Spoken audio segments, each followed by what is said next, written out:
Good afternoon student. आ जाइए अपनी 12th class की नेक्स्ट फिजिक्स की क्लास में। टॉपिक हमारा है गाउस के नियम के अनुप्रयोग, जिसका पॉइंट नंबर 2 हमारा चल रहा है अनंत रेखीय आवेशित तार के कारण विद्युत क्षेत्र की गणना, जिसके अंदर आपको कहा गया था कि सबसे पहले आप क्या निकालोगे, विद्युत क्षेत्र की दिशा।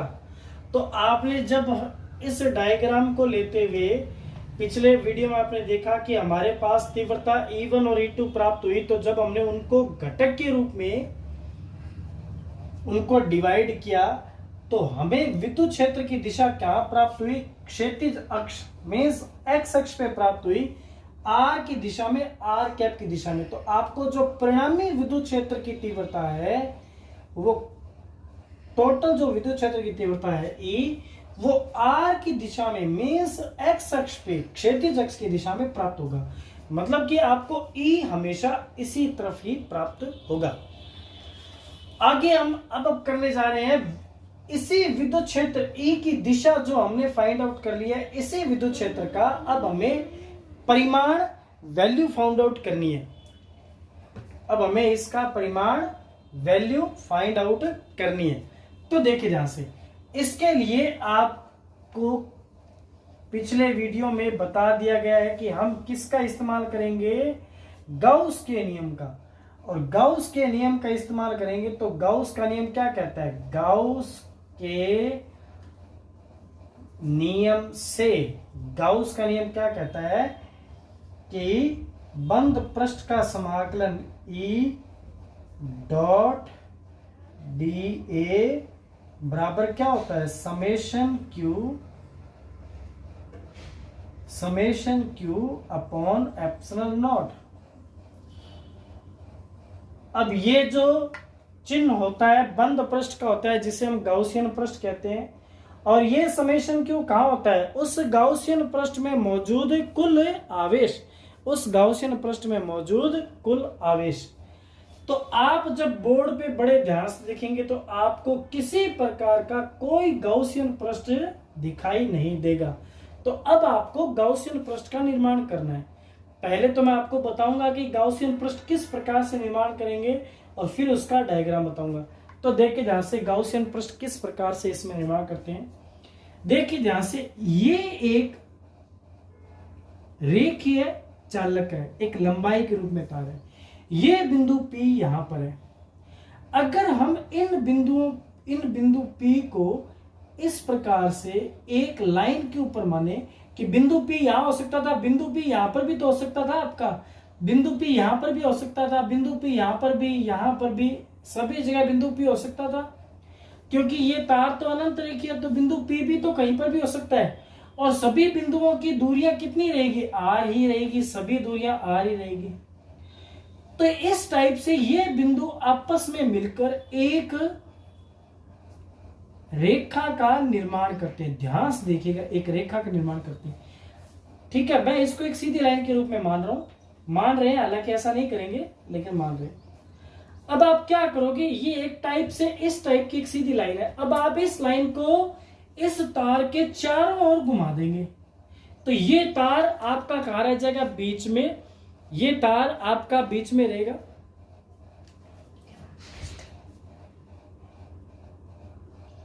देखिए इस प्रकार से ये है अनंत रेखीय, और ये हम मानते हैं कि ये बिंदु P इस प्रकार से है। तो हम क्या करते हैं, बिंदु P इस तरफ भी हो सकता है, इस तरफ भी हो सकता था, लेफ्ट में भी हो सकता था, बैक साइड में हो सकता था। तो इस तरह बिंदु P इसके चारों ओर हो सकता है। ऐसा क्यों हो सकता है, क्योंकि जो विद्युत क्षेत्र है वो इन आवेशों के चारों ओर बनता है। तो बिंदु P भी चारों ओर हो सकता है। तो आप क्या करेंगे, जब इस रेखीय आवेशित चालक के चारों ओर जब बिंदु P को घुमाओगे तो आपको एक बेलनाकार आकृति का निर्माण होता दिखाई देगा, जो कि किस प्रकार होगा, देखिए बोर्ड पे। तो देखिए ध्यान से, जब बिंदु P को इस अनंत रेखीय आवेश चालक के तार के चारों ओर जब हमने घुमाया तो ये क्या बन गया, एक बेलाकार आकृति के रूप में प्राप्त हो गया। और ये हमारा पृष्ठ क्या कहलाता है, गाउसियन पृष्ठ।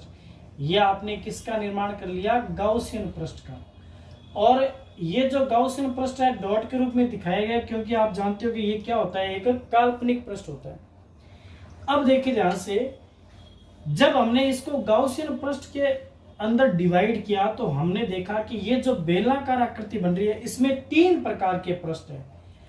पृष्ठ नंबर 1 वर्ताकार पृष्ठ S1, पृष्ठ नंबर 2 वक्राकार पृष्ठ, ये वृत्ताकार है शेप है, ये वक्राकार शेप है। और पृष्ठ नंबर 3 S3, ये भी एक वृत्ताकार शेप है। तो हमने देखा कि जब ये बंद पृष्ठ जो है अगर हम इसको ओपन करते हैं तो ये 3 हिस्सों में डिवाइड हो गया। तो हिस्सा नंबर फर्स्ट देखिए, E dot DA S1 plus vector E dot DA S2 plus S3 E dot DA equal to summation Q बटे एप्सिलॉन नॉट। हमारा ये जो बंद पृष्ठ है 3 पृष्ठ S1 S2 वक्र पृष्ठ और S3 वर्ताकार। S1 और S3 वर्ताकार है, S2 वक्राकार पृष्ठ है। 3 पृष्ठ में ये डिवाइड हो गया। आगे देखिए, अब आपको इन तीनों पृष्ठों पर विद्युत क्षेत्र की तीव्रता और पृष्ठों के क्षेत्रफल के बारे में आपको डिस्कस करनी है। सबसे पहले मैं बात करूं पृष्ठ S2 के लिए, पृष्ठ S2 का। तो S2 पर आपको पता है कि तीव्रता, सबसे पहले तीनों पर तीव्रता देखिए, तीनों पृष्ठों पर देखिए विद्युत क्षेत्र की तीव्रता। तो ये क्या लाइन लिखी हुई है, विद्युत क्षेत्र की तीव्रता की दिशा क्षैतिज अक्ष एक्स अक्ष पर प्राप्त होती है आर कैप की दिशा में। तो ये जो जिधर की ओर आर जा रहा है विद्युत क्षेत्र की तीव्रता इसी दिशा में होगी। तो वक्र पृष्ठ पर विद्युत क्षेत्र की तीव्रता इसी तरफ होगी। और ये जो वृत्ताकार पृष्ठ है इस पर भी तीव्रता इसी तरफ होगी। और ये जो नीचे वाला S3 वर्ताकार पृष्ठ है इस पर भी तीव्रता इसी तरफ होगी। आपने गौर से देखा कि तीनों तीव्रताएं एक ही दिशा में प्राप्त हो रही है, तीनों तीव्रताएं एक ही दिशा में प्राप्त होगी। ठीक है, तीनों को हमने ई से डिनोट कर दिया। अब हमें दिखाना है क्षेत्रफल। तो वक्र पृष्ठ का क्षेत्रफल, आप जानते हो कि पृष्ठ का क्षेत्रफल हमेशा पृष्ठ के लंबवत होता है। ये जो मार्कर आपको दिखाई दे रहा है इसका ये जो शेप है ये वक्र पृष्ठ है, ये ऊपर वाला वृत्ताकार पृष्ठ और नीचे वाला तल भी वृत्ताकार पृष्ठ है। तो इस वक्र पृष्ठ का क्षेत्रफल पृष्ठ के लंबवत होगा तो इस टाइप से होगा, ये होगा जी क्षेत्रफल। इस तरीके से देखिए ध्यान से आप, इस प्रकार से। तो वक्र पृष्ठ पर जो क्षेत्रफल चलेगा वो आपका इस तरफ जाएगा DA। आपने देखा दोनों एक ही दिशा में है, थीटा का मान 0 डिग्री, या डिटेल ये बाद में आप लिख सकते हो। उसके बाद आपने देखा S1 पे, तो S1 कहां पर है, S1 ऊपर की ओर है तो इस पे ऊपर की ओर जाएगा। तो इस पे क्षेत्रफल कहां जाएगा, ऊपर की ओर। ये आ गया जी DA। और S3 कहां पर है, नीचे की ओर है तो ये आ गया जी S3 नीचे की ओर, ये आ गया जी DA।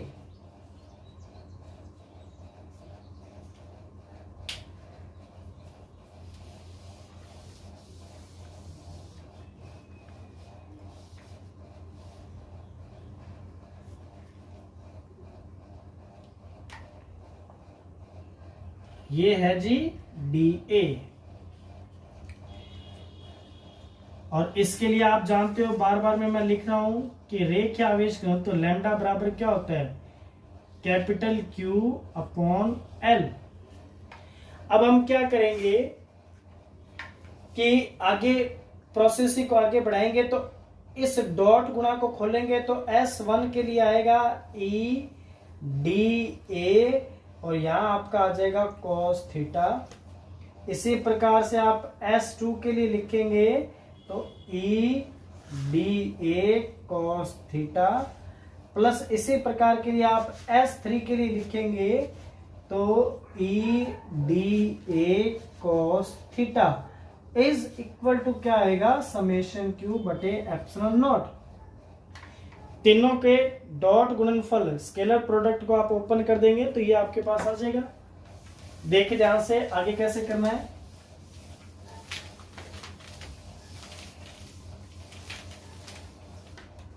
तो आप सबसे पहले S1 पे नजर मारेंगे तो पृष्ठ S1 के लिए आप चेक करेंगे। S1 के लिए आपने देखा कि विद्युत क्षेत्र की तीव्रता किसकी दिशा में है, आर कैप की दिशा में, जबकि क्षेत्रफल कहां होता है, पृष्ठ के लंबवत। तो बीच में एंगल कितना आया, थीटा का मान आ गया 90 डिग्री, क्योंकि ई जो है वो लंबवत है किसके, DA के। इसी प्रकार S2 के लिए आप देखेंगे तो थीटा का मान, क्योंकि E और DA एक दूसरे के पैरेलल है, समांतर है, तो थीटा का मान कितना डिग्री लिखेंगे आप, 0 डिग्री। और तीसरा आप पृष्ठ लेंगे S3, तो S3 के लिए देखेंगे कि थीटा का मान दोबारा कितना अगेन 90, क्योंकि DA कहां पर आ रहा है, नीचे की ओर लंबवत, और E कहां जा रहा है, R की दिशा में। तो थीटा का मान 90 डिग्री, क्योंकि यहां पर भी वेक्टर E परपेंडिकुलर किसके होता है, DA के। तो जब हम इस लास्ट इक्वेशन के अंदर हम कुछ इनके S1, S2 और S3 के लिए वैल्यू पुट करेंगे तो इसके अंदर इसके राइट साइड में एक समेशन Q भी आ रहा है, तो क्यों ना समेशन Q की वैल्यू भी हम यहीं पे निकाल लेते हैं। तो आप लिखेंगे, चूंकि समेशन Q क्या होता है, बंद पृष्ठ में कुल आवेश। और आप बोर्ड पे देखेंगे कि आपने जो तार पे जो Q आवेश दिया था वो इस पूरे के पूरे बंद पृष्ठ में आ चुका है। तो समेशन Q का मान कितना है, Q। और रेखीय आवेश घनत्व के फॉर्मूले से जब आप Q की वैल्यू निकालोगे तो Q का मान लिखोगे बिकॉज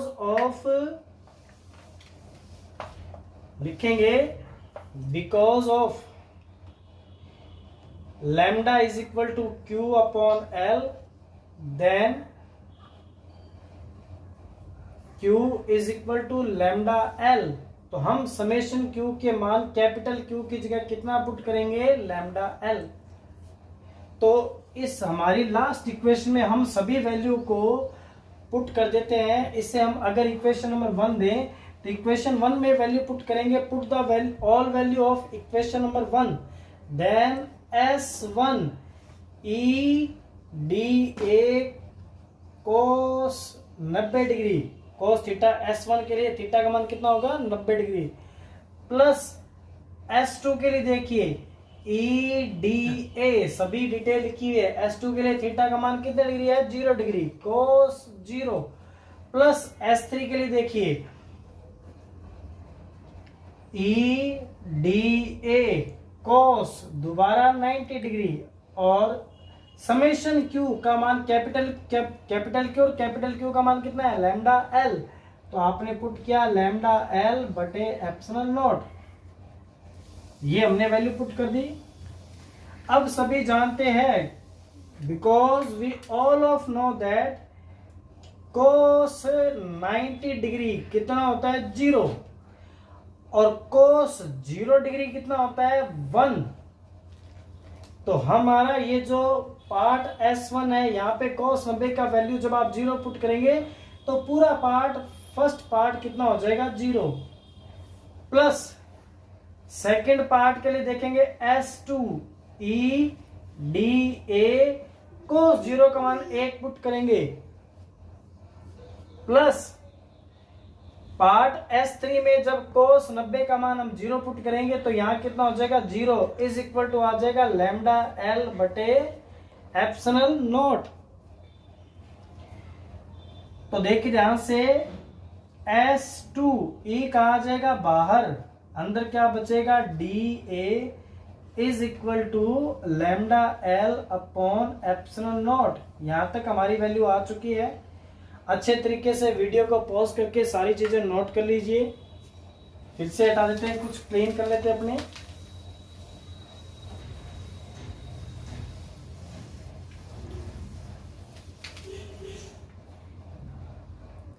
तो आपके पास वैल्यू आ गई E और S2 DA is equal to आ गया g lambda L upon epsilon naught. अब DA का जब आप इंटीग्रल करेंगे तो आपके पास A आ जाएगा और ये पृष्ठ कौन सा है S2 is equal to lambda L upon epsilon nought. तो यहां A क्या है, A है एरिया ऑफ S2 और S2 क्या है वक्र पृष्ठ। S2 क्या है वक्र पृष्ठ। तो वक्र पृष्ठ का एरिया क्या होता है, वक्र पृष्ठ का 2 पाई RL, ये हो गया एरिया ऑफ S2 और S2 हमारे पास क्या है एक वक्र पृष्ठ है। तो हम वैल्यू पुट करेंगे तो A का मान पुट करेंगे 2 पाई RL इज इक्वल टू कितना आएगा लैम्डा L बटे एप्सिलॉन नॉट।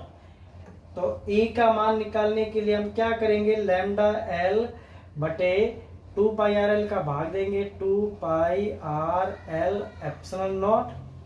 L से L आपका क्या हो जाएगा कैंसिल आउट हो जाएगा। L से L जब कैंसिल आउट हो जाएगा तो E की वैल्यू आपके पास आएगी lambda upon 2 pi epsilon not और यहाँ पे अलग से लिख देते हैं R। ये आ गई विद्युत क्षेत्र की तीव्रता का मान।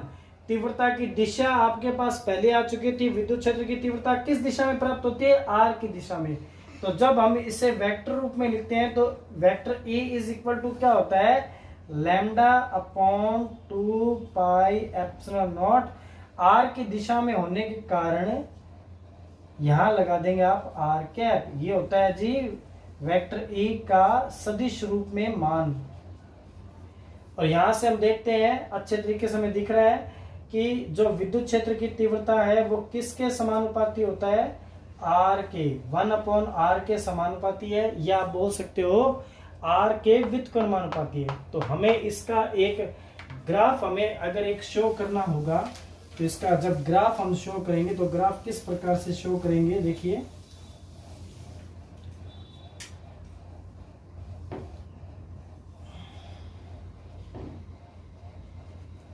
ये हमारा x अक्ष हो जाएगा, ये हमारा y अक्ष हो जाएगा। अगर दूरी r को हम x अक्ष पे रिप्रेजेंट करें और विद्युत क्षेत्र की तीव्रता के मान को y अक्ष के अकॉर्डिंग रिप्रेजेंट करें तो हम जानते हैं कि जैसे जैसे दूरी का मान बढ़ेगा तीव्रता का मान घटेगा। जैसे जैसे दूरी का मान बढ़ेगा तीव्रता का मान घटेगा। तो वक्र हमारा इस प्रकार से घटता हुआ आता है जिसमें E जो होता है वो किसके समानुपाती होता है 1 अपॉन R के। तो एक बड़ा टॉपिक गाउस के नियम का दो अलग अलग पार्ट के वीडियो में कंप्लीट हुआ है। वेरी मोस्ट इम्पोर्टेंट टॉपिक है और ये जब भी आपके एग्जाम में आएगा बोर्ड के अकॉर्डिंग ये एक 4 नंबर के क्वेश्चन के अंदर आएगा। तो अच्छे तरीके से इस क्वेश्चन को तैयार कर लें। दोनों वीडियो को ध्यान से देखिए, अच्छी तरह से के रिलैक्स होके देखिएगा, साथ में चीजों को नोट करिए। अगर केवल आप वीडियो को देखते हैं तो इससे आपको किसी प्रकार का कोई फायदा नहीं होगा। वीडियो को बार बार में पॉज करते हुए या वीडियो को बार बार में बैक करते हुए चीजों को आप नोट करिए और नोट करने के बाद आप इसे लर्न करिए। आप देखिए आपको इसका रिजल्ट बहुत अच्छा मिलेगा। तो best of luck all of the student. Thank you.